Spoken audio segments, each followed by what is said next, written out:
Então, dedicados irmãos, que Deus nos abençoe, a todos que nos acompanham em seus lares, que Deus esteja com todos nós, aos que estamos aqui no nosso salão, hoje, com muitos irmãos, sejam todos bem-vindos para este dia especial.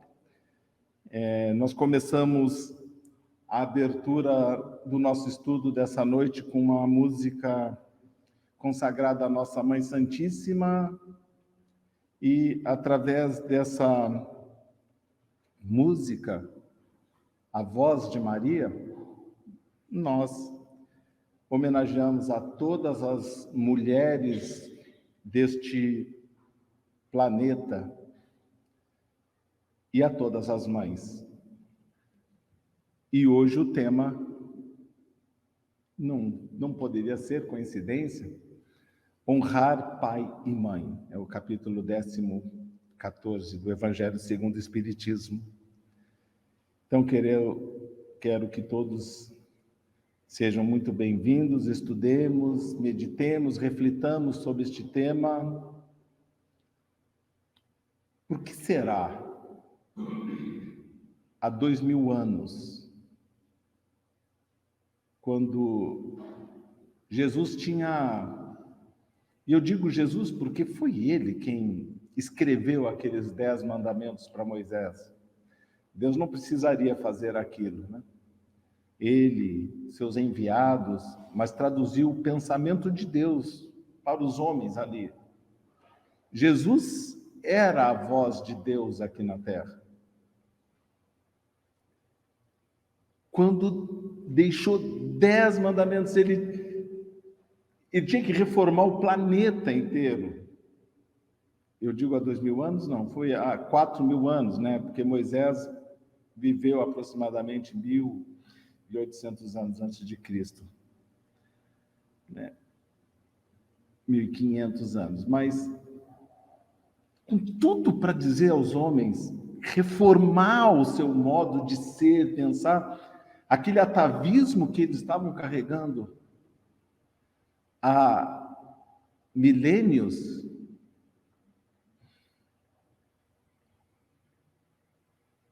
por quê que entre 10 recomendações salvadoras, eternas e para sempre, ele deixou: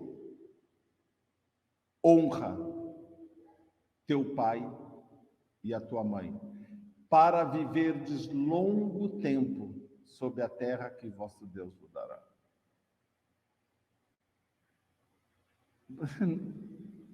Acho que tem algo de importante para a gente refletir, né? Deus não esqueceu, Jesus não esqueceu, entre milhões, vejam, os judeus possuem 614 mandamentos na sua Torá. Jesus deixou 10. Isso 2000 anos antes dele. Depois ele deixou 2, quando ele pessoalmente esteve aqui. Ama a Deus e ao próximo. Só 2. Ele resumiu tudo, lei, profeta, tudo. Mas naquela hora deu 10. E entre esses 10, não terás outros deuses, não matarás, não furtarás, não adulterarás, honra teu pai e a tua mãe. Entre os 10 está esse. Nós temos que refletir, porque isso é importante.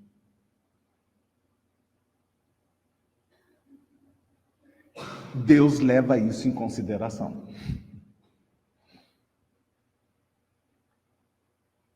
E vamos ler a qualidade da palavra. Honrar. É mais. Acompanha, não. Cuide, não. Zele, não. Honra. Aí é que está o segredo. É diferente.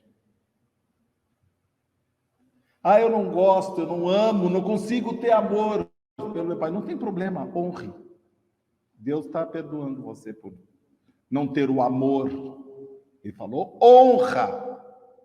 Que se ele diz, ame, ainda nós inferiores que somos, não conseguimos ainda. E aí podemos ter a desculpa, eu não amo, não atendo, não. Mas ele disse, honre, honrar. Honrar é acessível a todos. Mas vamos lá. Pedir a Jesus.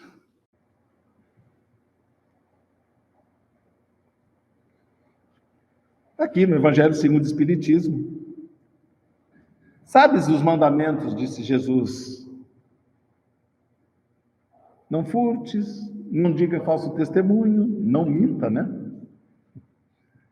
É um mandamentinho que nós não vamos falar hoje, né? Mas dá um seminário, vocês não acham? Não mentir, né?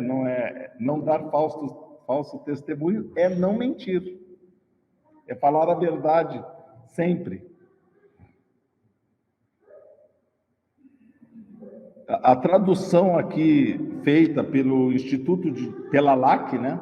Que é uma tradução de José Herculano Pires, está dizendo não cometa as fraudes também, né? Nesse junto, não dar falso testemunho, né? Honra teu pai e a tua mãe. Ele enumerou os mandamentos e colocou. Honrarás teu pai e a tua mãe, para teres dilatada vida sobre a terra que o vosso Senhor vos dará. E aí tem a piedade filial, parentesco corporal e parentesco espiritual, e é importante isso, que nós entendamos isso, e Allan Kardec traz uma mensagem de Santo Agostinho, que fala sobre a ingratidão dos filhos e os laços de família.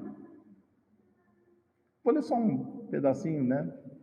Santo Agostinho, total credibilidade, né? A ingratidão é um dos frutos mais imediatos do egoísmo. Forte, né? Porque se eu só penso em mim, o que adianta? O que me importa os outros? Se eu não reconhecer o bem que me fizeram, não tem problema nenhum, porque eu estou bem. Sem gratidão. Vou cuidar só de mim e o resto se vire. Sem gratidão. Para Santo Agostinho e para as leis eternas de nosso Pai Celestial. E revolta sempre os corações virtuosos. As pessoas de bem se revoltam. É desse ponto de vista que vamos encarar mais especialmente para analisar-lhes as causas e os efeitos. Nisso, contudo, o Espiritismo vem lançar luz sobre um dos problemas do coração humano, a ingratidão. E a mensagem é longa, hein? Ele diz, ó espíritas, compreendei neste momento o grande papel da humanidade. Compreendei que quando gerais um corpo, a alma que se encarna vem do espaço para progredir. Falando da relação de filhos, pais. Muitas vezes, queridos irmãos, os papéis se invertem. O avô reencarna na família como, o bisneto. Um bisneto, Públio Lentulus, ele se recorda que ele foi o seu bisavô. Está lá no livro há 2000 anos, ele teve esse sonho, que ele foi um dos seus ancestrais da sua família, ele se recorda disso. Então, quem de fato está na nossa família, no nosso círculo familiar? E muitas vezes, dentro do nosso círculo familiar, não estão pessoas que têm relação com o nosso grupo espiritual. A gente vê a pessoa meio deslocada e a pessoa se sente deslocada dentro da nossa casa, porque ela não faz parte do nosso grupo. Daquele grupo que vem se reunindo há muitas reencarnações. Mas por que isso acontece? Onde está a sabedoria de Deus nisso? Muito bem. Muitas vezes é uma pessoa que nunca se encontraria conosco. Jamais nós aceitaríamos estar pertinho, porque é um inimigo daqueles secular. Mas Deus diz, sabe uma coisa? A chance você vai ter agora nessa encarnação. Você o receberá como filho. No Livro dos Espíritos, nas obras de André Luiz, que nós poderíamos aqui dar inúmeros exemplos, vários casos desses acontecendo. Das pessoas que têm esse problema seríssimo, que não conseguem entender, e aqui está uma coisa muito interessante, que um dia a doutrina espírita vai lançar essa luz, ajudando muitos psicanalistas, muitos psiquiatras, para entenderem essas problemáticas que envolvem muitas famílias. Mas Jesus, ele nos deu uma condição única: honra. Não tá sendo possível conviver, não está sendo possível amar como se ama verdadeiramente, o amor puro e verdadeiro. Honre, porque se tu não fizer isso, não viverás longo tempo sobre a terra que o vosso Deus nos dará, porque essa é a promessa. Se você honrar, viverá. Se não honrar, não viverá. Era o que havia de mais importante para o povo naquela época. Era viver. Então, Deus feriu como recompensa, deu como recompensa aquilo que eles tinham de mais sagrado. Eles não tinham outra coisa mais importante do que ter vida. E vejam, naquela época, né, quantos anos vivia um homem, uma mulher? Até 100 anos atrás, o nosso tempo de vida aqui era de 60 anos. Chegar em 60 anos, a pessoa já estava velhinha. 60 anos era um prêmio. Hoje nós chegamos tranquilamente aos 90 anos, com tudo que a ciência nos proporcionou, mas 60 anos a pessoa se considerava um vitorioso, porque não tinha remédio para combater, os organismos eram facilmente minados na sua saúde. E eu estou falando, vamos fazer uma digressão de 100 anos, para não ir muito longe. Só para vocês terem uma ideia, há 150 anos atrás, de cada 10 mulheres que lá na Europa, que davam à luz a um filho, 8 morriam em um dado momento lá na França. O médico que inventou a asepsia, ele inventou a asepsia. Quando ele inventou, a gente diz a palavra, inventou, Ernest Simeon Weil, no final do século XIX, ele descobriu, por acaso, que a asepsia salvava vidas. Por que as pessoas morriam? Porque os médicos, eles tinham um marketing especial. Eles se apresentavam para o público com os aventais, quanto mais sujo de pus e de sangue, mais ele era utilizado, mais qualificado ele era, mais experiente. Então, eles não tinham assim, problema nenhum. O braço era um poço de bactérias. O avental, então, se encostasse, já morria de tétano, só de chegar perto. Mas para ele era tudo bem. E ele era um aluno, né? Ele era um aluno, um estudioso, um pouco... Então, ele tinha um cuidado mais de lavar as mãos, no mínimo lavar as mãos para fazer as cirurgias, para fazer o tratamento. E aí ele descobriu, as pessoas começaram a observar que quando ele fazia os partos e cuidava das cirurgias, as pessoas sobreviviam mais. Tem uma coisa diferente. Então, ele foi o preceptor do trabalho de asepsia nos hospitais. Então, vocês imaginem, você ir para uma sala de cirurgia há 150 anos atrás, a chance de você morrer de infecção era muito grande. Mas a qualidade de vida foi melhorando, principalmente com a invenção da penicilina, a descoberta da penicilina por Fleming no século passado, que trouxe para nós os benefícios, por um acaso, diga-se de passagem, né? Por um outro acaso que Deus permitiu. Vejam como que Deus é sábio, né? Então, isso foi nos dando a oportunidade, mas para aqueles homens viver era um prêmio. Então, Deus disse, honra que você vai viver. Era o presente que as pessoas queriam. Então, eu nem sei por que eu vou honrar, mas eu quero viver, vou honrar, porque é importante. Por essa condição. Nós temos duas condições para que isso aconteça.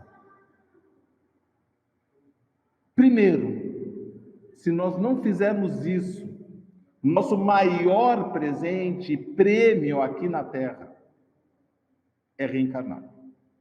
O maior presente que Deus pode nos dar é reencarnar. O trabalho que dá para a gente reencarnar, o trabalho que os grupos, que as colônias espirituais, que os técnicos de reencarnação, vejam lá o livro Missionários da Luz, para falar sobre a reencarnação de Segismundo. O trabalho que esses homens têm para que a gente reencarne. Nós não reencarnamos aqui na Terra sem um mapa genético. Ele é colocado numa mesa, as pessoas discutem como que vai ser o nosso corpo, como que nós seremos, quais são os ascendentes hereditários que nós devemos ter. Por isso que muitas vezes nós reencarnamos nesta ou naquela família, por causa de ascendência hereditária, que é respeitável. Jesus disse, eu não vim destruir a lei. Há uma lei, sim, aqui na Terra, de ascendentes hereditários. Mas quando Deus quer que isso não aconteça, também nós somos blindados por isso. Graças a essas técnicas de reencarnação. Aí você tem que reencarnar naquela família. Há um sentimento muito especial, né? Que alguns pesquisadores que dizem que na hora do parto, né, essa relação mãe e filho que nasce no momento do parto, as descargas de ocitocina no organismo da mãe deixam uma sensação de responsabilidade, de alegria e de um êxtase espiritual tão intenso que isso se perpetua por toda a encarnação. Nasce ali, naquele momento, esse banho de neurotransmissores dentro do seu organismo, e estudiosos, estou falando o que os pesquisadores estão falando, já começa por aí, né? E esse senso de zelo e de cuidado. Então, quando vocês imaginem a criança ali, por quanto tempo uma criança é indefesa? Por quanto tempo, queridos irmãos? Vamos botar aqui, para não falar nada, indefesa, 10 anos. Até que começa a formar algum senso de relações sociais comum, porque até os 10 anos o pai ainda senta, com certeza, digo porque as super crianças, né? Mas até os 10 anos ela senta na mesa, come o que o pai dá, veste o que o pai dá, faz tudo o que o pai dá. Mas até os 5 anos a mãe carrega a criança no colo. Abdica de tudo, qualquer mãe, o pai que não abdica. Eu não vou falar dos maus, que são pouquíssimos, né? Que abandonam, deixam as crianças em creche. Não é disso que Deus está falando. Essa minoria não é. Não vamos trazer, porque podemos também, uma hora, discutir sobre esse assunto. Mas nós estamos falando da grande maioria, da esmagadora maioria de mães que são tomadas. Os animais são tomados por esse sentimento. Vocês viram agora no terremoto que teve na Turquia? Eles viram um cachorro correndo na volta do monte de areia e os paramédicos, os voluntários estavam ali. O que esse cachorro? Tem gente aqui embaixo. E veio um grupo, porque o cachorro estava ali tentando escavar o monturo. E aí as pessoas dizem, não tem criança, deve ter alguém, e começaram a cavar, e a cachorra ajudando a cavar, está no vídeo, está no YouTube para vocês consultarem. Vocês viram isso? E quando eles cavam, está ali um cantinho, um buraquinho, alguns metros, os cachorrinhos recém-nascidos. E aí a mãe deitou, os médicos pegaram os cachorrinhos, botaram, ela deitou e deu de mamar para os cachorros, para os cachorrinhos. E, peraí, nós estamos falando de um animal que a gente diz que é irracional, mas muitas vezes demonstra mais sentimentos do que muitos homens. Um filho de Deus que um dia há na escala evolutiva de ascender ao estágio em que nós estamos, e que Deus deu para nós a missão de cuidá-los e zelá-los.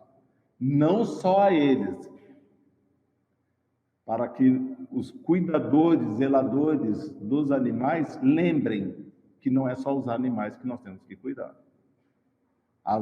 Nós temos que fazer esforço para cuidar deles e dos homens. Muitas pessoas preferem não cuidar, só cuidar de animal, porque cuidar de gente dá muito mais trabalho às vezes. Mas Deus quer que nós cuidemos dos cãozinhos, dos gatinhos e dos bebezinhos, das criancinhas, dos adultos, de todos. Esse sentimento nato faz com que abdiquemos da nossa vida por muitos anos. Imagine se nós não cuidarmos. A criança morre. Não dê comida, não dê o leite um dia, uma hora, um meio período. A criança pode morrer. É um zelo diário. Troca a roupa. É disso que Jesus disse: honre, porque você esteve um dia, por muito tempo, dependente destes, que hoje você não está conseguindo compreender. Honre, porque Deus vai compensá-lo por isso. Honre. Porque muitas vezes nós chegamos no adulto, na questão adulta, e aí os nossos pais, eles já não têm a mesma mobilidade, já não têm a mesma quantidade de neurônios, e por isso o raciocínio fica mais fraco. Sim, porque nós temos 200 bilhões de neurônios. São muitos neurônios. À medida que a idade vai avançando, a partir de um certo momento, eu diria a partir dos 40 anos de idade, o neurônio, ele começa a morrer. Só que o neurônio é a única célula no corpo que ele não é reposta. Morreu, está morto. Às vezes, pessoas matam, fritam mais rapidamente e aceleram a velhice. Por N razões, porque não amam, porque não perdoam, ou porque se consomem com drogas, ou seja, por vícios, seja o que for, fritam os neurônios, não recompõem mais. Eles podem alongar o neurônio pode alongar o seu axônio e ele fazer pontes com outros neurônios. Isso, já descobriram isso, e mais ou menos suprir aquela debilidade de certas regiões do nosso cérebro, né, nas sinapses cerebrais, ajudando o organismo a sobreviver em certas condições. Mas, por isso, muitas vezes, as pessoas numa idade avançada não conseguem ter o mesmo raciocínio, aí dizem, voltam a ser crianças. Não, é uma lei da natureza. E é aí que entra o filho. É aí que entra o honrar. Vai carregar no colo, um dia ele te carregou, você tem que carregar, carregue. Você vai viver longo tempo sobre a vida, sobre a terra. Vai viver feliz, sentimento de dever cumprido, Você vai dormir bem.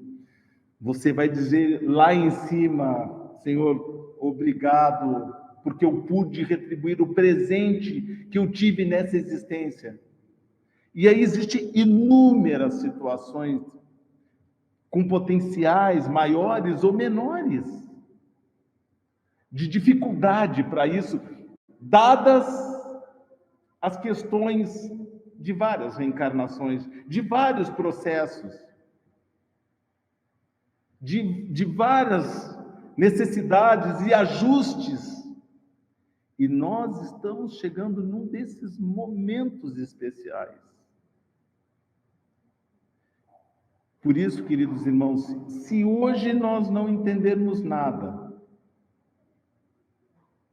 como é que nós vamos resumir o estudo do Evangelho de hoje? Honrem. Honrar é dignificar sua condição de ser um filho de Deus, de ser um ser humano. Você não abandona o seu cão. Por que você abandonaria o seu pai e a sua mãe? Quando nós vemos asilos, e perdoem, muitas vezes as pessoas dizem, né, eu não uso de retórica.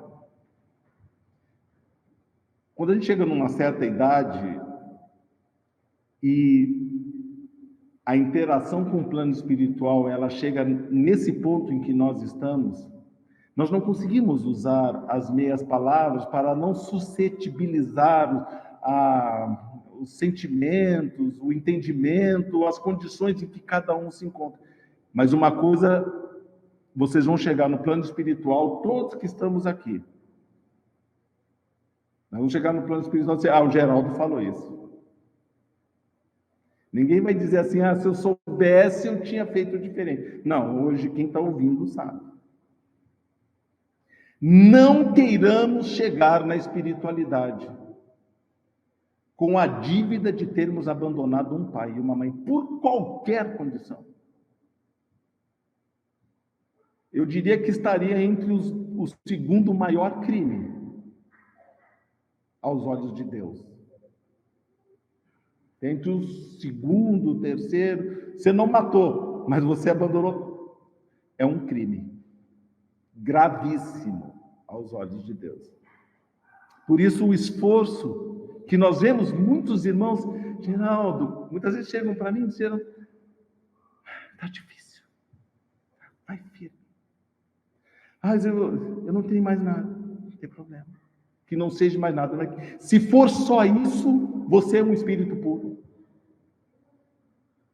Você não vai chegar, quer dizer, eu queria visitar Júpiter, mas se você abandonou o pai e a mãe, você só vai para outro mundo, pior do que esse. Não vamos viver longo tempo nessa terra.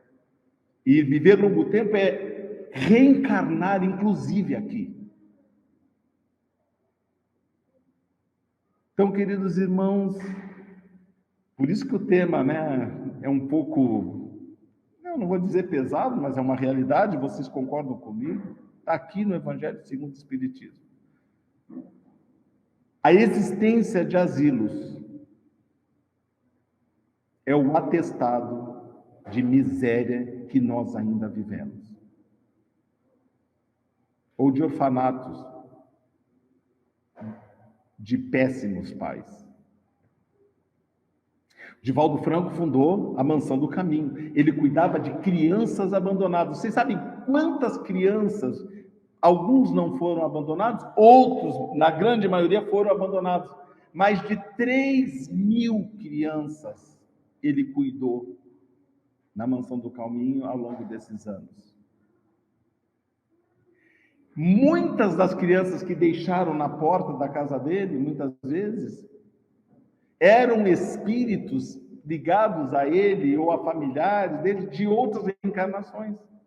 Um dos maiores obsessores que veio para pôr fim na sua existência, que está relatado no livro O Semeador de Estrelas, da já desencarnada Sueli Caldas Schubert, conta a história do espírito que por 30 anos assediou, eu não diria obsedou, porque ele não se sentia obsedado, mas tentou perturbar a sua existência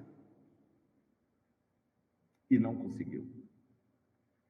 Então, depois de 30 anos, o plano espiritual disse: não, você aguentou bem. 30 anos, parece que nem trabalho, aposenta, né? Vamos aposentar essa obsessão. A criança reencarnou, foi abandonada pelos pais na mansão do caminho. E ele cuidou dessa criança. E se tornaram, né? Relações de pai e filho se libertaram de um processo de séculos. Queridos irmãos, hoje o dia é dedicado à mulher, né? Também. Em 1917, esse dia foi instaurado e foi reconhecido aqui no Brasil em 1960, dia 8 de março. No ano de 2017, uma mulher, eu quero trazer aqui esse sentimento de mãe, que ela não era mãe daquelas crianças, ela era uma professora daquelas crianças, Erley de Abreu, aos 43 anos, em Janaúba, em Minas Gerais, numa creche, um homem psicopata levou um galão de combustível e ateou fogo na sala daquele jardim. Ele jogou o combustível sobre si mesmo, mas ele queria fazer um estrago muito grande. E essa professora entrou em luta corporal contra esse homem para poder impedir que ele conseguisse causar um estrago muito grande. Dezenas de crianças naquele jardim de infância. Ela conseguiu detê-lo, conseguiu tirar, junto com duas outras professoras, 25 crianças de dentro daquela creche. Mas quando ela chegou no hospital com 90% do corpo queimado, ela não resistiu. E aos 43 anos ela desencarnou. Quando a gente falar das mulheres, nós vamos lembrar dessa professora que não era mãe daquelas crianças, mas ela honrou esse amor ao próximo que transcende a qualquer outro sentimento. Lembrar da nossa Mãe Santíssima, que depois que seu filho desencarnou, voltou para a parte espiritual, ela se tornou a mãe de todos os seres deste mundo, inaugurando aquela sopa e atendendo às 6 horas da tarde, fazendo aquele estudo do Evangelho. Por isso que no plano espiritual, na colônia Nosso Lar, 6 horas da tarde, invariavelmente, onde estiverem, todos param para acompanhar a prece do governador.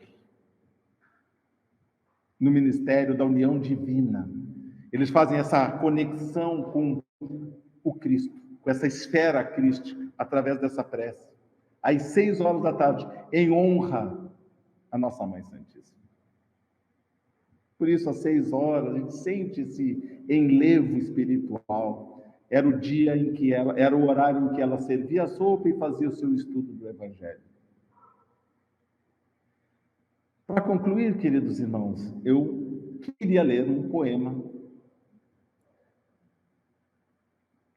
de uma poetisa baiana, Alta de Souza, pela psicografia do médium Francisco Cândido Xavier.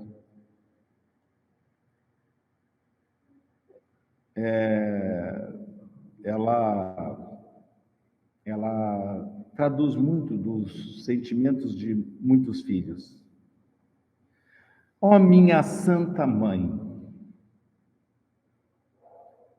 era bem certo que entre as preces maternas estendias as tuas mãos sobre os meus tristes dias, quando na terra que era o meu deserto.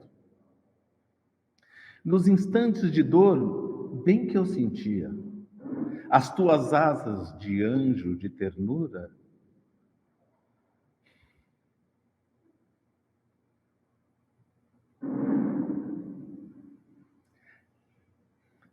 pairando sobre a minha desventura feita de prantos e de melancolia.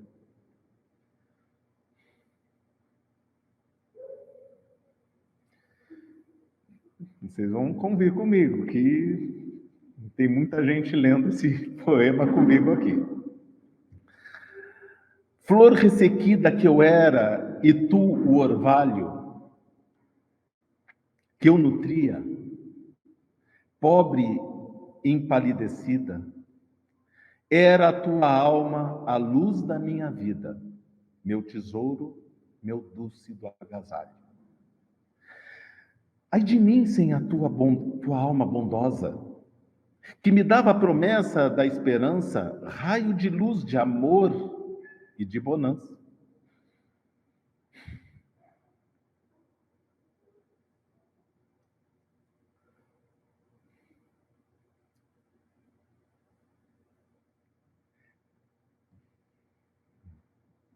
Da escuridão, da vida dolorosa.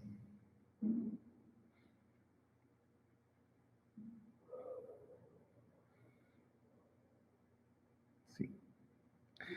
E que felicidade doce e pura, a que senti após a treva e a morte. Fim do terror da minha negra sorte, quando vi teu sorriso ventural. Então senti que as mães são mensageiras de Maria, mãe dos anjos e de flores, e mãe das nossas mães cheias de amores, nossas meigas e eternas companheiras. Alta de Souza, pela psicografia do médium Francisco Cândido Xavier. Então, dedicados irmãos, com esse poema, com essa evocação de reconhecimento de Alta de Souza, que traduz toda a epopeia de sentimentos que temos para com os nossos pais, nessa honra em que nós devemos a todos, pedimos que Jesus esteja com todos nós e nos inspire, nos auxilie a sermos uns bons filhos, hoje e sempre.